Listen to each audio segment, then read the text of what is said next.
Night settled over the shattered roads of Normandy like a heavy blanket of ash. The distant rumble of artillery pulsed through the dark forests, echoing off burned-out farmhouses and twisted metal.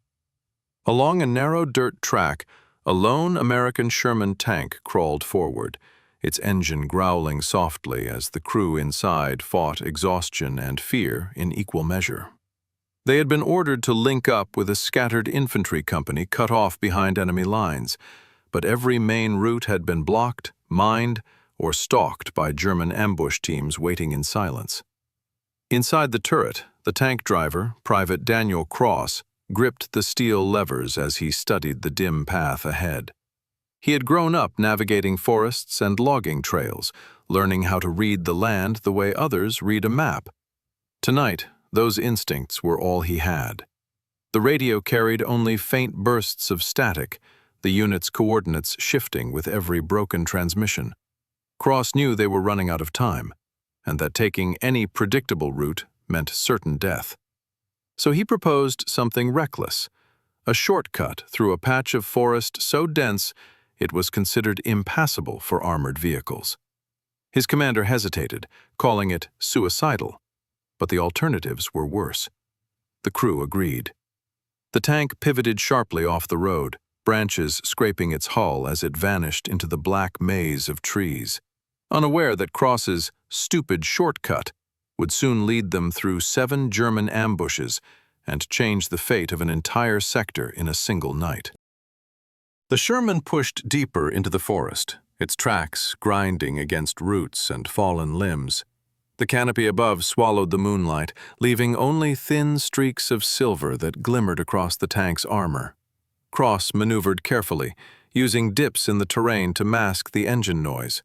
Every meter felt like a gamble, but he trusted the faint landmarks emerging from memory. The curve of a hill, a dry creek bed, the subtle rhythm of the land beneath the treads. The crew remained silent, listening to branches snapping loudly against the hull. Each crack could reveal their position to enemy patrols. Cross halted the tank as the ground ahead sloped toward a natural clearing, a perfect funnel for an ambush. He studied the darkness, then chose a jagged, narrow passage on the right, one he believed could bypass the open ground entirely. The commander trusted his instinct and signaled forward. As the Sherman slipped through the tight passage, the forest swallowed its noise, leaving only the whisper of metal against bark. They crawled past the clearing unseen. Down below, German scouts watched the empty opening, waiting for armor that would never come. Cross's shortcut had already saved them once. The forest thinned unexpectedly ahead, and a narrow logging trail appeared, its soil freshly disturbed.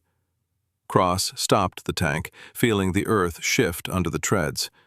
The gunner peered through the scope and spotted the faint outline of anti-tank mines hidden beneath branches. The Germans clearly expected armor to pass through here. Cross reversed slightly and angled the vehicle off the trail, forcing the Sherman between 2 enormous oaks.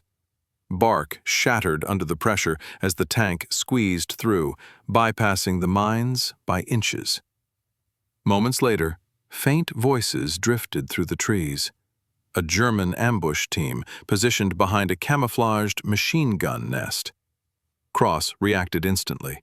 He swung the tank left, crashing through the underbrush. The sudden movement triggered the German gunner, who opened fire on the empty trail, spraying bullets where the tank was supposed to be. But the Sherman surged out of the brush behind them. A burst from the coaxial gun tore through the ambush team, scattering them in seconds. Without meaning to, Cross had outflanked the entire position. The first ambush had been avoided and destroyed because of his impossible route. The forest trail narrowed until it became little more than a corridor of thorns and crooked trunks. Cross used the uneven terrain to hide their movement, letting the Sherman glide through dips that muffled its engine.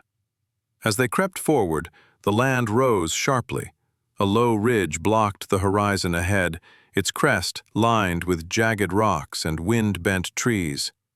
Cross felt the soil change beneath the treads, firmer, packed by frequent foot traffic. Someone was using this ridge as a lookout. When they climbed halfway up, the tank lights remained dark, relying only on faint moonlight flickering through the branches. The commanders scanned the landscape through narrow viewport slits. On the ridge's far side lay an open patch of ground, and tucked behind it were silhouettes, German sentries, rifles slung, quietly talking. They were watching the road Cross had intentionally avoided.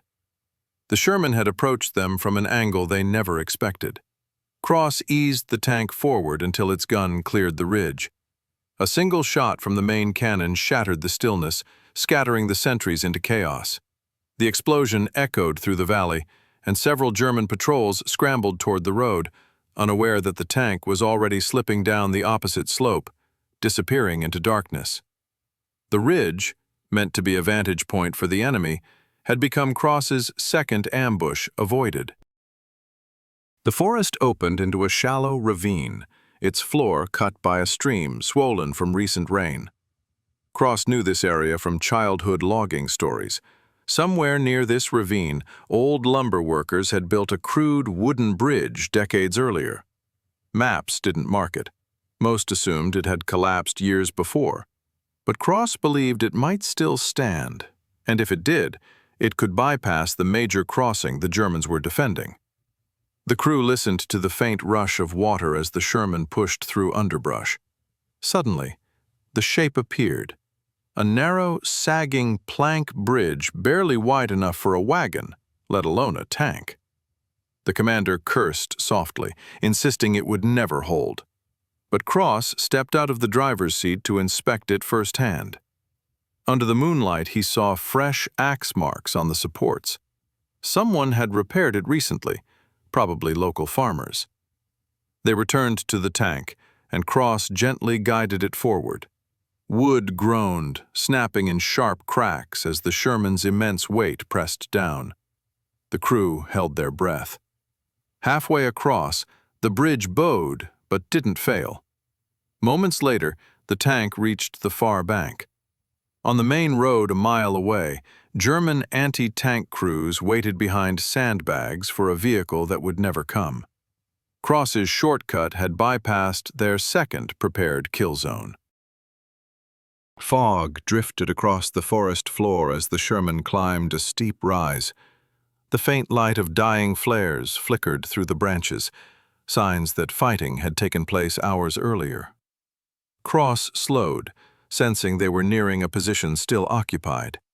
The gunner scanned the haze until outlines emerged. A German mortar team setting up along a ridge, preparing to fire toward the cut-off American infantry. The mortar crew had their backs turned, focused on adjusting their firing plate. They expected attacks from the west, not from behind the ridge where a tank had no reason to appear. Cross took advantage of their tunnel vision and crept forward at barely more than idle speed, letting the fog mask the engine noise. The mortar tube glinted briefly through the mist, a perfect target. But firing the main gun risked giving away their position. Instead, the commander ordered a short burst from the coaxial machine gun. The forest lit up for a split second, and the mortar team scattered, diving for cover. The Sherman didn't linger, pushing forward through the fog before more German units could respond. The third ambush, meant for the trapped American infantry, had been broken before it even began. A narrow dirt road emerged between the trees, nearly invisible beneath layers of pine needles. Cross hesitated, studying the way the branches hung overhead. This wasn't a real road. It was one of the old smuggling routes his grandfather used to talk about, a forgotten path carved by carts decades before the war. It led north, paralleling the very road the Germans believed they controlled. The Sherman rolled onto the path, its weight pressing the soft soil into deep tracks. As they advanced, faint light shimmered ahead. Lanterns. A German checkpoint straddled the real road just 50 yards to their left. Soldiers stood confidently, guarding the only route they thought armor could take. They never even glanced toward the dense brush concealing Cross's tank. Moving at a crawl, The Sherman passed the checkpoint unseen. The glow of lanterns faded behind them, the Germans unaware that the tank they were waiting to destroy had just slipped by on a forgotten trail no map acknowledged.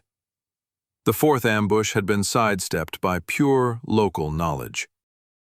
Further ahead, the forest dipped into a bowl-shaped depression where sound echoed strangely. Cross slowed, noticing how the tank's engine grew louder in the enclosed space. He shut it down entirely, letting silence take over. Moments later, faint metallic clicks drifted through the darkness. Germans adjusting rifles, preparing for an ambush straight ahead. Cross whispered a plan to the commander. They would coast downhill in neutral, letting gravity pull the tank silently forward. The Sherman began to move, gliding across the soft soil like a ghost. Below, the ambush team waited behind fallen logs, listening for an engine rumble that never came. When the tank reached the bottom of the slope, Cross restarted the engine with a quick burst. The sudden roar startled the ambushers. Before they could react, the Sherman's hull gun opened fire, scattering them in panic. The fifth ambush collapsed instantly, undone by silence. The shortcut curved toward a small crossroads littered with abandoned farm carts. Cross saw dark shapes stacked across the road, a crude German roadblock. But something felt off. The debris wasn't placed to stop forward movement. It was positioned to trap vehicles for maximum exposure to flank fire. He pressed the tank forward slowly, scanning the edges of the clearing. There, faint outlines of infantry crouched in thick brush on the left flank. Another group waited on the right. The Germans expected headlights, predictable speed, and a hesitant stop. Cross gave them none of it. He accelerated suddenly, slamming the Sherman straight into the center of the barricade. Wood exploded outward as the tank plowed through. The sudden destruction threw the ambushers into disarray. They fired wildly at a target that refused to slow down. By the time they regrouped, the tank had already vanished into the opposite tree line. The sixth ambush had failed, shattered by momentum. The forest opened into a hilly region overlooking the valley where the cut-off American infantry were hiding. Cross stopped the tank to study the terrain.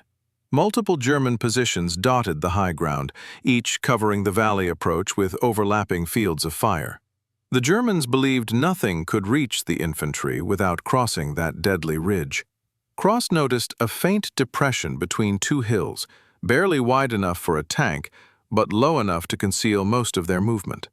He guided the Sherman into the trough, the tank scraping both sides as it pushed through.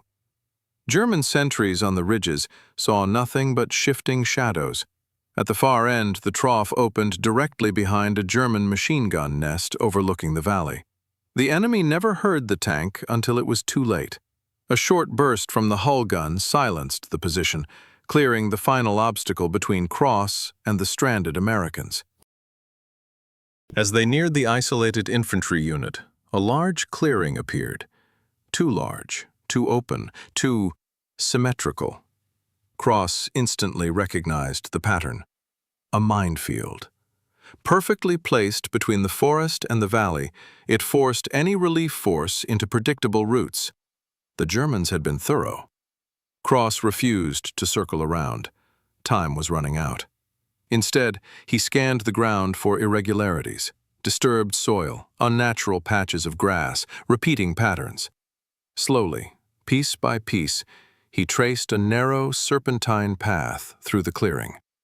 The commander trusted him without question, gripping the side rail as the tank crawled forward.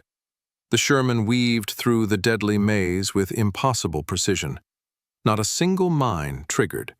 When they rolled onto solid ground again, the cut-off infantry spotted their approach and erupted in disbelief. A route they thought impossible had just been carved open. No sooner had the Sherman reached the surrounded infantry than German flares burst overhead, illuminating the valley in cold, white light. The enemy had tracked their movement, and launched a night counterattack. Rifle fire poured from the tree line as multiple German squads surged toward the valley floor. Cross swung the tank around, using its armor as a shield for the infantry. The turret gun roared, sending shells into advancing shapes. The coaxial machine guns swept across the ridge, slowing the assault. Yet the Germans kept pushing, determined to crush the rescue attempt before dawn. Cross pushed the tank forward aggressively, driving straight into the attacking squads. The sudden countercharge shattered their formation. Soldiers scattered in panic as the Sherman ground forward, its engine roaring in defiance. The German assault, the 7th coordinated ambush of the night, broke apart under Cross's daring advance. With the valley secure, the infantry regrouped around the tank. They were exhausted, low on ammunition, and surrounded by German patrols converging from all directions.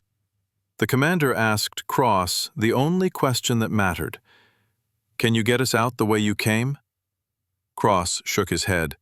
The forest behind them was crawling with alerted German units. But he had noticed something earlier, a dry riverbed running parallel to the valley. If the tank entered it, the high river walls would mask their movement for several kilometers. It was risky, unpredictable, and partially flooded, but it was the only way out. The Sherman dropped into the riverbed with a heavy splash, the infantry following behind in the tank's wake. The river walls hid them completely as they moved through darkness. Hours later, they emerged behind American lines, soaked, battered, but alive. Cross's stupid shortcut had not only avoided 7 ambushes, it had saved an entire company.